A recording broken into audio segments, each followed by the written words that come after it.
Mask mandates reappear, and a big shoe drops in the nuke bailout scandal.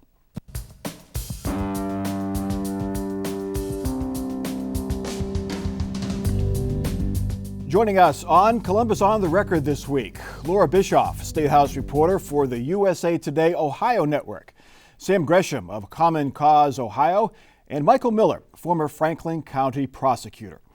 Remember those masks we all wore for months? Well, we may need them again. Health experts and government officials are once again talking about masks and even possible mask mandates. That's because COVID is on the rise, thanks to the highly contagious Delta variant. Ohio's daily COVID rate has nearly doubled, and the hospitalization rate has also doubled.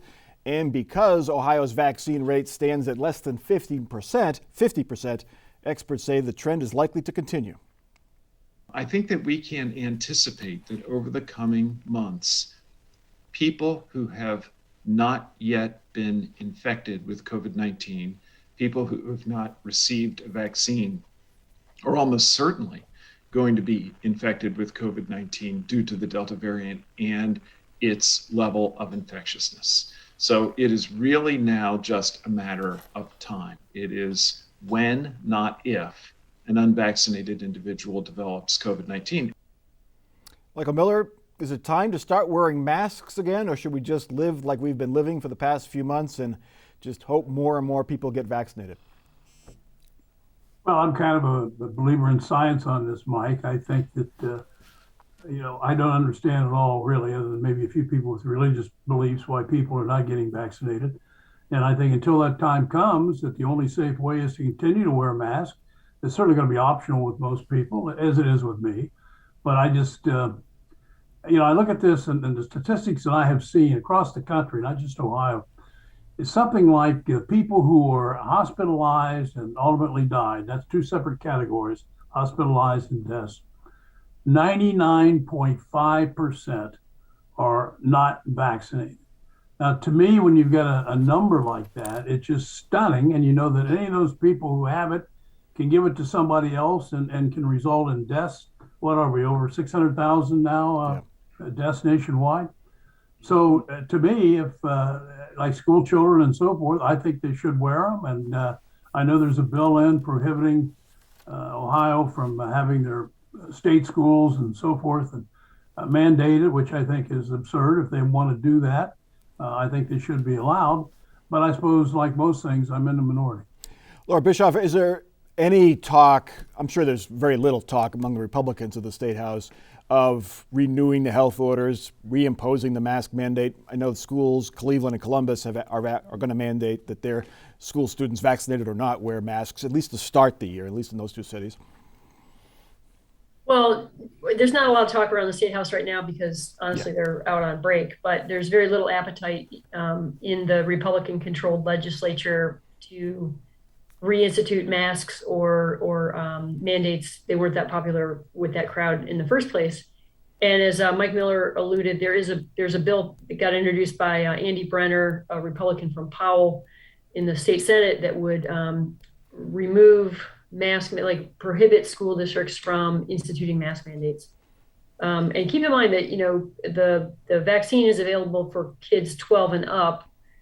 So there's still, 4 or 5-year-olds and through 12 that are not eligible to get vaccinated. Sam Gresham, do you think other school districts should follow Cleveland and Columbus's lead and have at least the elementary school and middle school students have to wear masks? I agree, and I think they should. And one of the factors that we're not really talking about with this disease, it's a very precarious disease. It's not consistent. And it's constantly mutating and create another variance. If we had the Delta variants now and something else. So the best way to really protect yourself, kids, adults, whatever, is to have a mask on to reduce the opportunity for the virus to get into your respiratory system, because that's where it functions at. So I think it's a no-brainer. But a lot of other people seem to be, it's like taking their freedom away. And my friends who say it's taking their freedom away, I tell them, yeah, it's taking your freedom away from dying. Now, take that mask off if you want to. I'll be in the front row. Mike Miller, there seems to be a greater push by conservative politicians and leaders, thought leaders, to urge folks to get the vaccine. A little stronger language. Mitch McConnell from Kentucky had very strong, blunt language this week. What do you think is driving that? Well, I think some of the polls are reflecting that many conservatives and many Republicans aren't getting it for, again, reasons that I cannot comprehend. You know, more people have died of this disease than we lost in World War II, Korea, and Vietnam combined. Right. Now, in World War II, and I'm barely old enough to remember it, and probably none of you are, but they're all kind of rationing. I mean, you know, you couldn't get much gas, you couldn't get meat, you had to have these little coupons, and the country bounded together because, you know, our freedom was at stake. They needed all this stuff for the war effort and so on. Now it appears if we just ask somebody to wear a mask, it's some violation of some constitutional right. It just makes no sense to me at all. Well, there was an anti-mask league back in the 1918 flu, so that this history tends to repeat itself anyway in some ways, but you're right. There was definitely a much more community-minded spirit back in those times. Laura, the governor seems to be leaving the messaging to his scientists now, doctors, health experts. Is he kind of letting them drive this message now, kind of taking a back seat? You know, after holding hundreds and hundreds of those, what he called like the show, in which he did coronavirus briefings, and then kind of capping it off with the Vax-A-Million Awards, I think that you're right, the governor has kind of stepped back a little bit, but I mean, he continues to push that message that really the vaccine is here, it's very powerful, it's the best way to protect yourself. If you can't get vaccinated, wear a mask. I don't think he's quite as visible maybe, but he's definitely still making that message known. While 13,000 Ohioans died from COVID in 2020, just in that year, at least 5,200 Ohioans died from drug overdoses last year. It's another record-breaking total. It's the fourth highest total of any state in the country. This week, Ohio and other states settled with Cardinal Health and other drug companies for their role in fueling the opioid crisis. Ohio stands to get about $1 billion of the $26 billion settlement. Laura Bischoff, it's still here. The pandemic sort of pushed it aside in the news a little bit, but the number of deaths is still startling. How does Ohio plan to use its $1 billion? Well, back in March of 2020, Dave Yost and Mike DeWine announced that they had struck this One Ohio agreement, and they had, I think, about 80% of Ohio's population, jurisdictions that represented about 80% of Ohio's population had signed on to it. And it would, any money that comes to a national settlement, 55% of it would go to like the state foundation that would work on recovery, prevention, treatment programs. 30% would go to the locals, and 15%, I can't remember where it would go to, but so it would be carved out in a certain way. And I think what they wanted to do is kind of guard against it being rated for unrelated purposes, that the money would actually be used to address the root problem, which is drug abuse and substance use disorders. Sam Gresham, are these penalties enough? The amount of penalties that these drug companies, Johnson & Johnson was another one of the companies that was hit, and they can't sell opioids anymore as part of this settlement. No, I don't think it was enough. And the thing that they didn't do, which is a deterrent, is nobody went to jail. To stop these companies from doing this, somebody needs to go to jail, or somebodies need to go to jail. They'll throw out $230 million. They'll throw out $1 billion, long as they don't have to go to jail. I don't believe they will stop. The next drug they can find that'll make them $1 gazillion, they'll do it again. And so I just don't see any. It's not a deterrent. Mike Miller, public awareness is still very high about this epidemic, the opioid crisis. We've installed new controls on prescriptions. We've tried to ramp up the treatment programs, but the deaths continue to rise. What's it going to take to get behind this, to put this behind us? Well, you're going to have to change human nature, Mike, in the way of this and crime and all kind of things. I don't think there's any program or throwing any money it's going to do it. I was up in one of the communities a few months ago, and the prosecutor, a guy walked by and he says, "That's my favorite defendant." And I said, "What do you mean?" Well, it turns out this guy on 9 o'clock one Saturday morning, he overdoses, and they come out and they give him a shot. He survives. Noon, they get another call, goes out, same guy, and they give him another shot. 4 o'clock, they get the third one, and the fourth one happened about 10 at night. Now, here's a guy that died 3 times, and it didn't make any effect on him. He's still doing it. Now, is that an exception? Of course it is. But people are going to do that. They've known for years and years and years this can kill you, one shot. Fentanyl and all that, they still do it. And again, this idea of just throwing money at things and think it's going to go away, I don't think that's going to happen. You're going to have to change an entire outlook of people and the way they behave. Yeah, it's beyond behavior, though. It's not just like, nobody says, oh, when I grow up, I want to be addicted to drugs. This opioid addiction it's just such a powerful pull on people's lives, and it's miserable. It's horrible, and they're constantly seeking that incredible high that nearly kills them. So, prevention is crucial. I think in terms of a public policy to try to address this. Yeah, hopefully. Laura, they're not talking about it anymore, but crack cocaine still exists, and it has the same pull on people. It destroys their bodies. Now, it doesn't kill them as much as the opioid does, but it kills the person. They're just the shell, and their teeth are messed up. I mean, it's there, but we don't talk about it that much anymore. And some of my friends say, because it's primarily Black. The opioids are in the Black community too. And I don't think people want to admit that, but they are. Okay, a little more than a year after the charges came to light, the company at the center of the nuclear bailout scandal has admitted bribing 2 top state officials who helped guide that bailout. First Energy has agreed to pay $230 million. In the agreement with federal prosecutors, the firm admits it paid money to former House Speaker Larry Householder and former Public Utilities Commission Chair Larry Randazzo to help get the bailout legislation made law. Laura Bischoff, this is not really a surprise. First Energy had signaled to its shareholders that it was working with prosecutors, it had done wrong, but we learned some interesting nuggets about how this went down and how the players reacted to it in the court filings. Yeah, absolutely. First, I wanted to let you know that you just blobbed together Householder and Randazzo's name and came up with Larry Randazzo. It's actually Sam Randazzo and right. Larry Householder. Thank you. That said, so the 49-page deferred prosecution agreement that was made public this week by the Department of Justice was probably the most exciting public utility reading that I've ever done. It was jam-packed with all kinds of details, kind of a money trail to follow up on, a chock full of a new set of pseudonyms that we have to kind of suss out and figure out who was who. And also, it's clear that the federal government got a hold of, either through wiretaps or through cooperation from First Energy, got a whole bunch of text messages that were exchanged between First Energy executives and Sam Randazzo and or Larry Householder.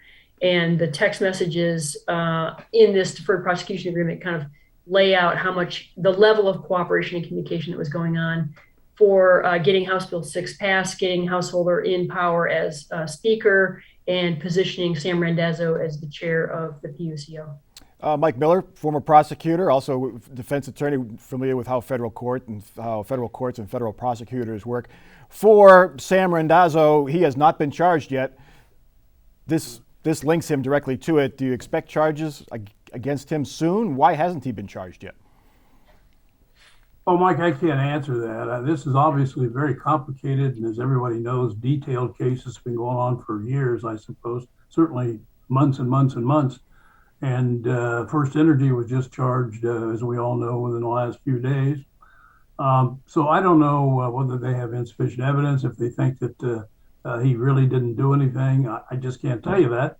I do think that more shoes will fall, so to speak. I think David DeVillers, when he made the announcement, what's it been, close to a year, something like that, about what was happening, said that in his judgment, more indictments and charges would flow. And I think they obviously have, and I think they will continue to. But as to predicting if they're going to charge A, if they're going to charge B, I just don't have that information available. To pick up on what Sam was talking about earlier, executives with First Energy have not been charged yet. They have lost their job. The CEO and CFO both lost their jobs, but they have not personally been charged. Again, you don't know, but would you expect more than just the company being penalized and the actual folks who authorize the payments be penalized? Well, I would, but again, I don't know that the agreement was made where First Energy is now going to pay $230 million.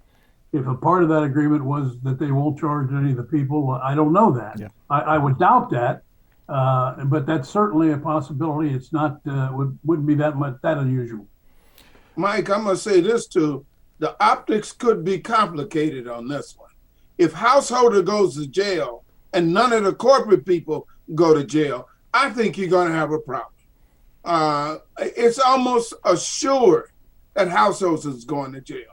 So I think those other two guys that Mike mentioned may have to be dragged along, if no more than for the optics of it, because it doesn't look right if he just goes to jail.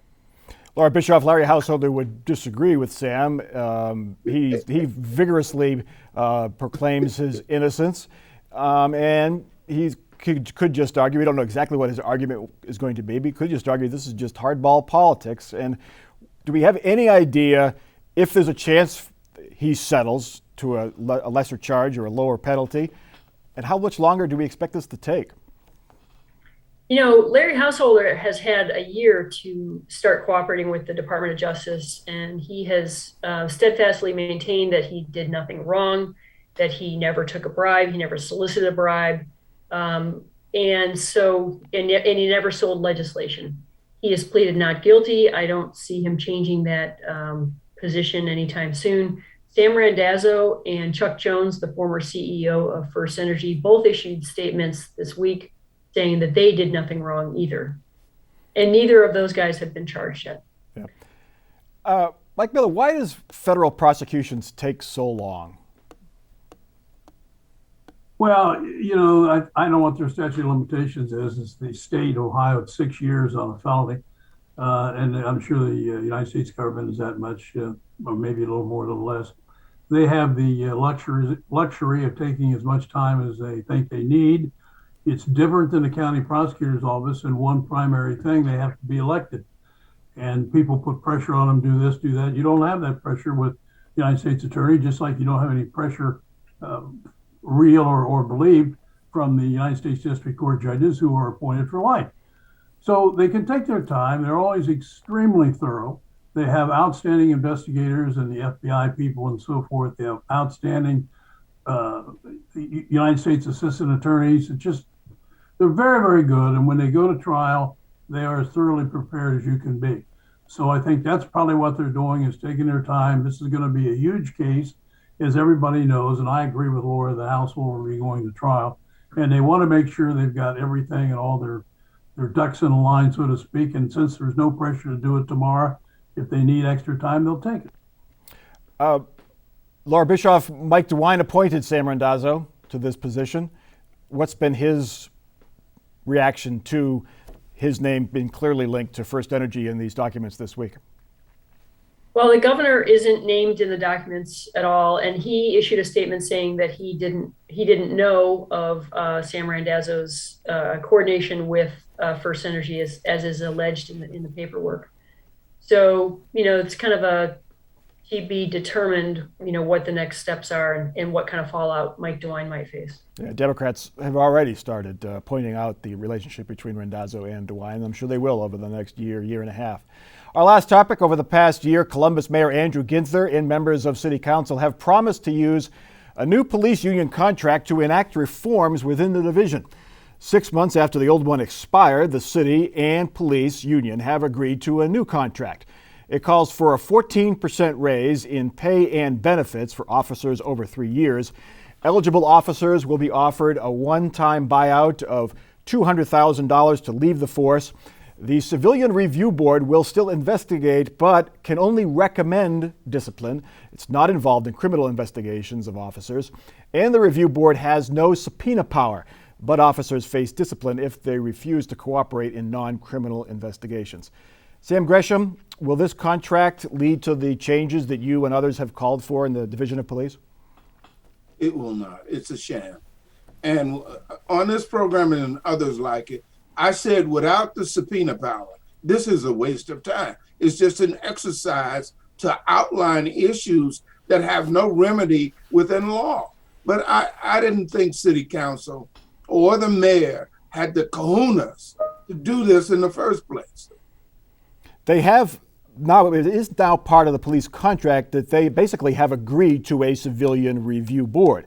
Is that not a pretty big step in oversight, in the direction of more oversight, independent oversight? If you can only recommend discipline, only recommend, and you don't have the ability to get the information you want through a subpoena, what have you got? You got an empty shell that talks a lot, barks a lot, but can't really bite anybody. And everyone knows that. The reaction in the Black community was, okay, ho hum, here we go again. We're going to get a lot of energy in making allegations, but the ability to execute on those allegations and prosecute people is diminished significantly. Now, one more thing I'll say. None of the police review boards in the country, in my opinion, have been very effective. So I didn't expect anything out of Chicago and LA are the ones, and New York are the ones I'm most familiar with. And they do little or nothing but have meetings. Mike Miller, how do you view this contract? Is it a win for the unions? Is it a fair compromise between the city, which was looking to make some significant changes in how police operate? Well, I couldn't agree more with Sam. We ought to go and have a beer and discuss this. He's right on the money about all this. I saw something where the mayor had said back in December, the primary thing for the Civilian Review Board was to obtain subpoena powers. They obviously gave that up. They don't have nothing. I think it's pretty much meaningless. It's just smoke and mirrors. Nothing has changed. And I think, frankly, that's probably good for the community. But again, all this stuff about what we're going to do to stop crime and do all this, these are just, if they can stop it, then they ought to go to New York and Chicago and Washington, D.C. and all the other places that have these horrendous crime problems and tell them how to do it. Because if they can solve it here, they can solve it anywhere, and they can't solve it here. Mike, what do you make of the $200,000 buyout for officers? What do you think is going on there? Well, I don't know, Mike. Was that for everybody that's been on? I know you got to be on 25 years. Was it for everybody or just people of, a certain rank and above? They had to separate it between ranks, but yeah. In any event, it seems like an awful lot of money to pay out. And I'm not too sure what was behind it. If they did that to the FOP to get some concessions, I don't know what concessions they got. Because like Sam says, it's still an empty shell out there. Sam, what do you think of the buyout provision? Do you think the city is trying to encourage older officers, perhaps stuck in the old ways, to move on and make room for new officers with perhaps a different way of thinking? If you knew the prerequisites, you would have a better understanding of who they're targeting. I believe it's to help the new police chief, to help her get some of that old people out of the organization so she doesn't have to do all that fighting in order to get some things done. I also think it doesn't look good if they didn't get the subpoena power to do this. It doesn't make any sense. What did you get? Mike asked the right question. What did you get for $200,000 a head? You didn't get the subpoena power. And if I was in the room, I wouldn't have come out with $200,000 giveaway without the subpoena power.